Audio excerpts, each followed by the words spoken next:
it's Rob Bryanton, and welcome back to the Imagining the 10th Dimension video blog. Today's entry is dated September 9th, 2008, and it's called We're Already Dead, But That's Okay. In the 10th Dimension project, we often talk about us being a long, undulating snake when we view ourselves from the 4th dimension. And so that's the video feedback effect that Jason Dissett has created for us today, which I think it's a pretty cool one.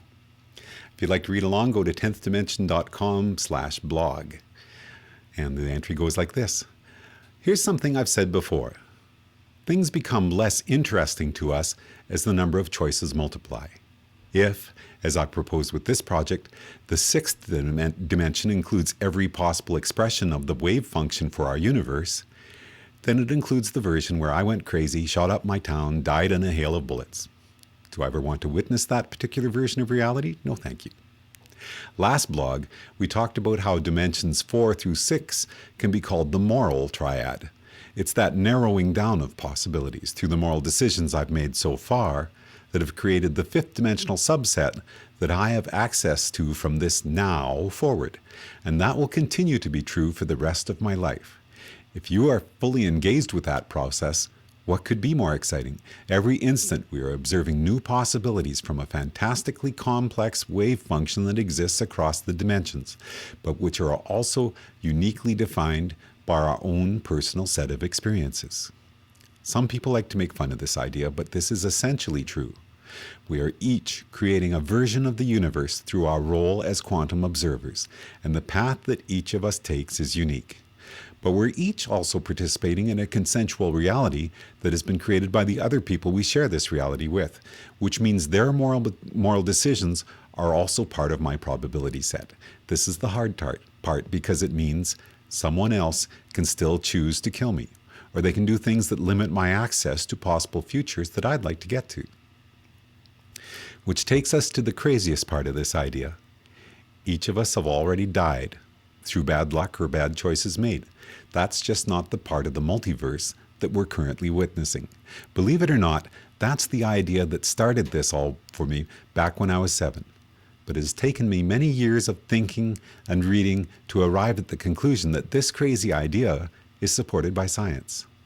I've written many times about the proof published by the Oxford University team under the direction of physicist David Deutsch, a proof which New Scientist magazine listed as one of the most important scientific discoveries of 2007. The bush-like branching structure of our quantum wave function and the parallel universes that result from chance and choice for each of us are provably equivalent. This means the universe where I took 5 minutes longer to get out of bed this morning is part of a different parallel universe, which is just as real as the one I'm currently witnessing. It just happens to not be the version I'm traveling within. Mind-boggling? You bet. But also, as it turns out, completely compatible with what I've been claiming since I first came up with this way of visualizing reality over 20 years ago. In the original 10th dimension animation, we imagined a person's body as if it were a spine, a 4-dimensional object. In the animation, we said this: if you were to see your body in the 4th dimension, you would be like a long, undulating snake, with your embryonic self at one end and your deceased self at the other. If there were only one possible timeline from the beginning to the end of a person's life, that would be the end of the discussion.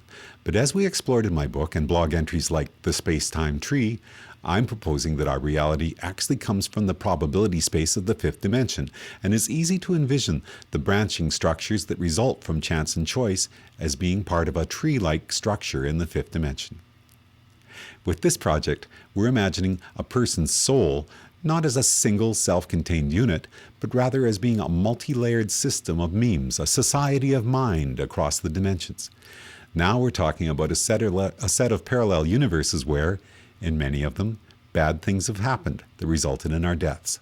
But since everyone reading or viewing this blog right now is alive and not dead, I presume, we know that those branching timelines are not part of the parallel universe we're each currently witnessing.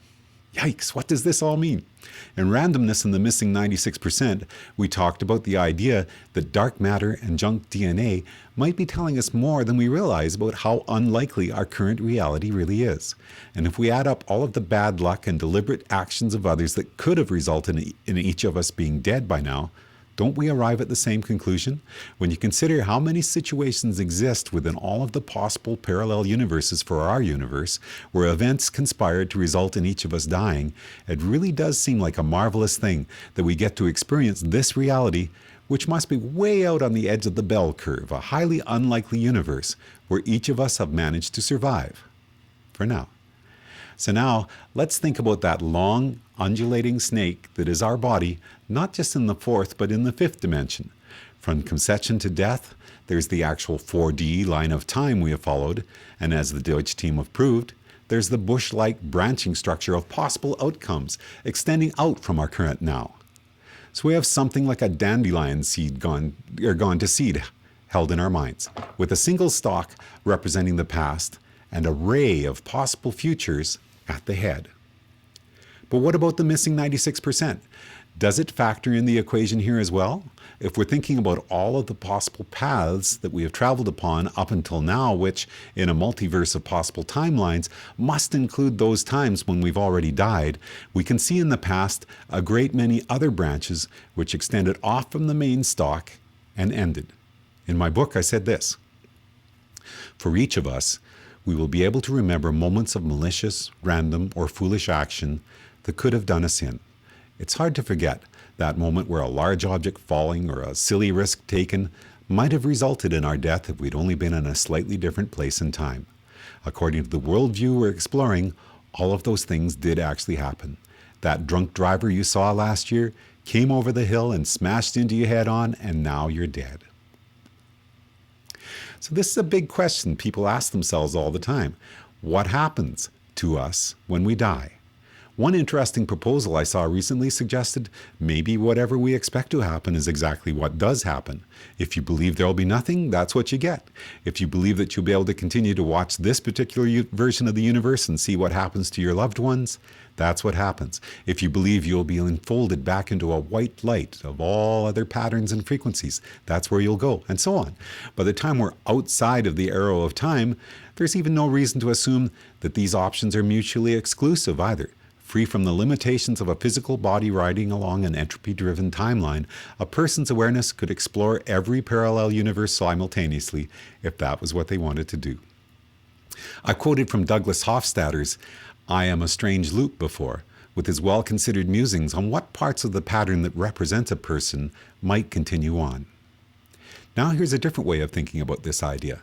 If there's a fifth-dimensional space-time tree of other possible timelines for our universe, and each of us has timelines where we've already died, then could it be that there are already parts of our consciousness, the interlocking patterns that make up our society of mind, that chose to jump onto our current timeline because they wanted to see what would have happened if they hadn't died? The old adage, once bitten, twice shy, takes on a whole new meaning. If there are tiny voices in my head saying, "Remember how I died last time I tried that?" then perhaps next time I'll be less likely to take a silly risk. My song, "Now I Lay Me Down to Sleep," is a meditation on the question of what happens to us when we die. So to finish, here's a video of me sitting at my old piano singing that song. I'm Rob Bryanton from the Imagining the 10th Dimension video blog. Enjoy the journey.